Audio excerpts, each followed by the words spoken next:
नमस्कार दोस्तों, मैं राधेश्याम सिंह रायपुर से हूँ मैं और आइडिया से पिछले लास्ट 1 ईयर से जुड़ा हुआ जब से स्टार्ट हुआ है। और बहुत अच्छा लग रहा है कि काफ़ी वर्कशॉप वाले जुड़ रहे हुए हैं। उसमें भाई की पूरी अरेंजमेंट है जिससे काफ़ी लोग कोऑर्डिनेशन बहुत अच्छा है। और इन फ्यूचर में हमने इसमें देखा है कि लगातार लोग कुछ सामना कर रहे हैं टेक्निकल इश्यूज का, तो हम लोगों ने इसके ऊपर स्पेशली एनालिसिस किया कि इसके प्रोजेक्ट के ऊपर काम किया जाए। तो आगामी समय में इसके ऊपर हम एक ट्रेनिंग प्रोग्राम ऑर्गेनाइज कर रहे हैं। बेसिकली ये ट्रेनिंग प्रोग्राम से क्या होगा, आप लोगों को फायदा क्या होगा कि जो CID से रिलेटेड लोगों को जो डाउट्स हैं, जो क्लियर करनी है कि भाई क्या होता है, कॉन्सेप्ट्स क्या है, वर्किंग प्रिंसिपल्स क्या है और इसके ऊपर आगे कैसे बढ़ना है काम करके अपने जीवन में। तो इसके ऊपर थोड़ा सा मैं आप लोगों को ब्रीफ करना चाहूंगा। भविष्य में जो आगामी समय ट्रेनिंग प्रोग्राम हमारा जो आने वाला है CID स्पेशल है। सबसे इसमें बेसिक ट्रेनिंग प्रोग्राम में हम लोग क्या कर रहे हैं, सबसे स्टार्टिंग में आपको इंजन के ऊपर, डीजल इंजन के ऊपर एक ब्रीफ आपको ट्रेनिंग दी जाएगी। कारण ये है कि कोई भी फ्यूल इंजेक्शन की लाइन का आदमी जो बंदा है उसको सबसे पहले क्या फेस करना पड़ता है कि आपने अगर किसी पंप को बनाया या किसी इंजेक्टर को बनवाया और वो उसने अगले ने किसी ने कंप्लेंट कर दिया आपको कि ये परफॉर्म नहीं कर रहा है, ब्लैक स्मोक आ रही है, गाड़ी स्टार्ट नहीं हो रही है, अदर फैक्टर्स हैं, तो इस जगह पे क्या होता है, आप दोनों के बीच में डिस्प्यूट्स होते हैं। तो हमारा ये मेन मकसद ये है कि अगर आपको खुद को इतना ज्यादा नॉलेज रहेगा तो आप क्या करोगे, अगले को आप समझा पाओगे या फिर उस प्रॉब्लम को डायग्नोज कर पाओगे। तो ये सबसे बेसिक चीज है। तो इस सब्जेक्ट में हमने किया कि स्पेशली डीजल इंजन के ऊपर एक मैकेनिक को जितना मालूम होता है उससे ज्यादा आपको मालूम होना चाहिए।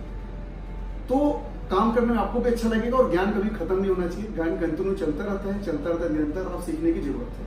अब बात आती है CID के ऊपर। तो सबसे फर्स्ट मैं आप लोगों को बताना चाहूंगा कि CID है क्या।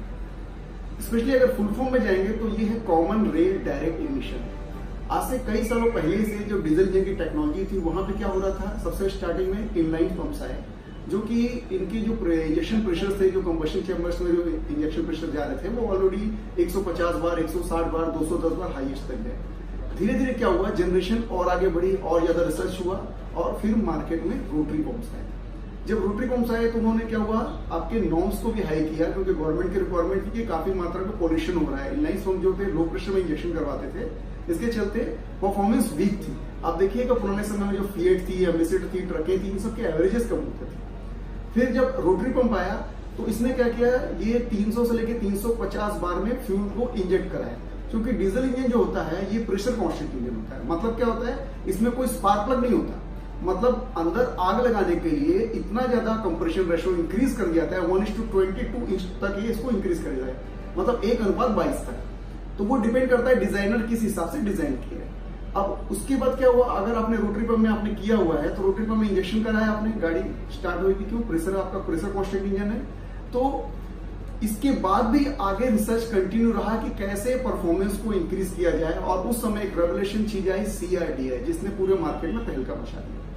क्यों तहलका मचा दिया, बेसिक रीजन आपको एक सिंपल सी चीज बताऊंगा। अभी आप चल रहे थे 350 बार में और अब आप इंजेक्शन कर रहे हो 1600 से 1700 बार में और नेक्स्ट जनरेशन में आ रहा है वो 2200 से 2500 बार में इंजेक्ट करोगे। अब बात यह थी कि आप 1700-1800 बार में इंजेक्ट करें, उसका बेनिफिट्स क्या है।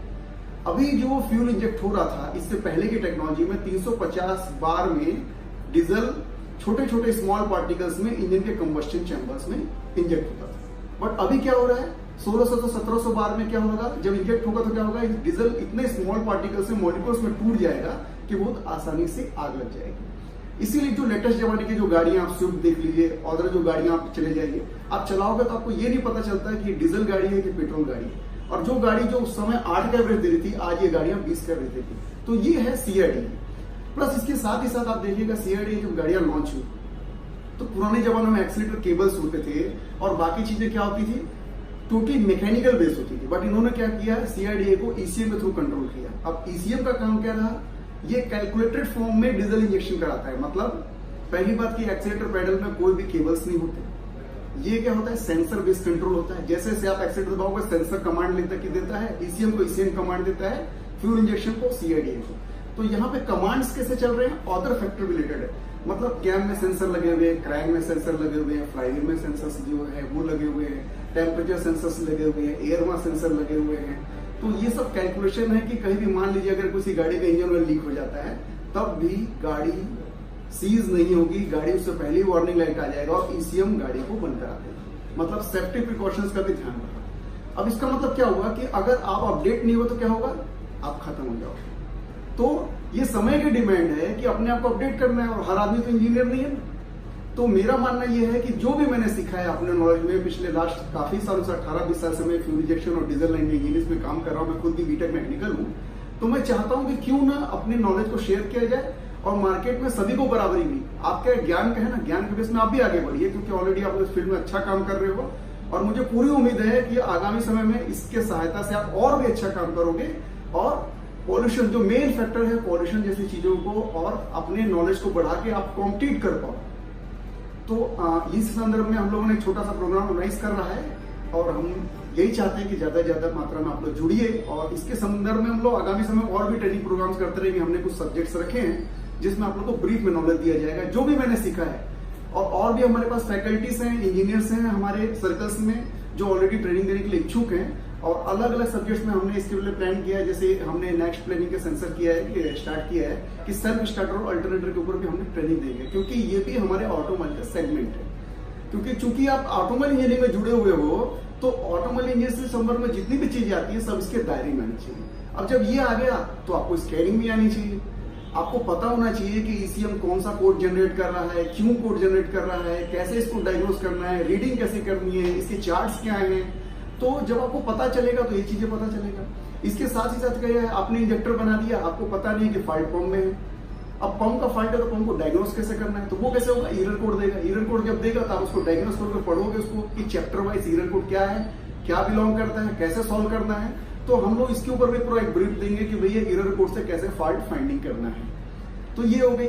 अब सेकंड मैंने बताया था आपको सेल्फ स्टार्टर के ऊपर एक कोर्स ऑर्गेनाइज करेंगे। इसके बाद साथ हम लोग स्टीयरिंग जो अभी लेटेस्ट आई है पावर स्टीयरिंग यूनिट से, आपको सबको मालूम है सभी गाड़ियों में आ गई। तो पावर यूनिट कैसे काम करती है, पावर स्टीयरिंग गियर बॉक्स कैसे रिपेयर होता है, इसका एक बहुत बड़ा मार्केट हर गाड़ी में लगी हुई है। तो इस संदर्भ में भी आपको ट्रेनिंग दी जाएगी ताकि आप अच्छे से अच्छा करा पाओ। साथ साथ ऑटोमोबाइल्स में जो गाड़ियों की वायरिंग है उसके ऊपर भी हमें चाहते हैं कि ब्रीफ में ट्रेनिंग दिया है। इसके साथ चूंकि मैंने इंडस्ट्रियल सेक्टर्स में काफी काम किया है तो मैं चाहता हूं चूंकि ऑटोमोबाइल की बात हो रही है तो कुछ भी नहीं छूटना चाहिए। मतलब एक मोटरसाइकिल से लेकर हवाई जहाज तक अगर जो भी मालूम है जानकारी दी जाएगी और सीखो। तो अगला जो है इसके बाद बात आई कि हाइड्रोलिक पंप्स के ऊपर हमने सोचा है कि आप देखिएगा जब आप एक्सकेवेटर्स में जाओगे, बड़ी गाड़ियों में जाओगे, डोजर्स में जाओगे, है ना, आप बड़ी क्रेनर्स में जाओगे, जिसमें क्या लगा हुआ है पूरा सिस्टम, मतलब इंजन है, इंजन के पास सीधा हाइड्रोलिक पंप है और हाइड्रोलिक पंप में कंट्रोलर के थ्रू आपको पूरा का पूरा ड्राइव देता है। तो आपको हाइड्रोलिक्स की भी जानकारी दी जाएगी, हाइड्रोलिक पंप क्या होता है, इसके कंपोनेंट्स कैसे होते हैं, इनको रिपेयर कैसे किया जाता है, हाइड्रोलिक मोटर्स में ड्राइव कैसे मिलती है, इसकी वेराइटीज क्या है, वेरिएंट्स क्या है। तो ये सब चीजों में भी मैं चाह रहा हूँ कि आपको सारी जानकारी दी जाए। तो ये छोटा सा एक पीपीटी आप लोगों को दिया जाएगा। इसके साथ मैं चाह रहा हूँ कि कुछ आर्टिकल्स भी आपको दिए जाए हैं, जिससे टेक्निकल आर्टिकल्स रहे। हमने एक टोल फ्री नंबर भी आप लोगों के लिए करा रहे हैं कि 24/7 आवर्स कब भी आप कोई सी प्रॉब्लम से रहे, टेक्निकल इश्यू से, आप कॉन्टेक्ट करें, कोऑर्डिनेटर आपको उस संदर्भ में सारी जानकारी अवेलेबल कर पाएगा। इसी के साथ आप सभी को नमस्कार।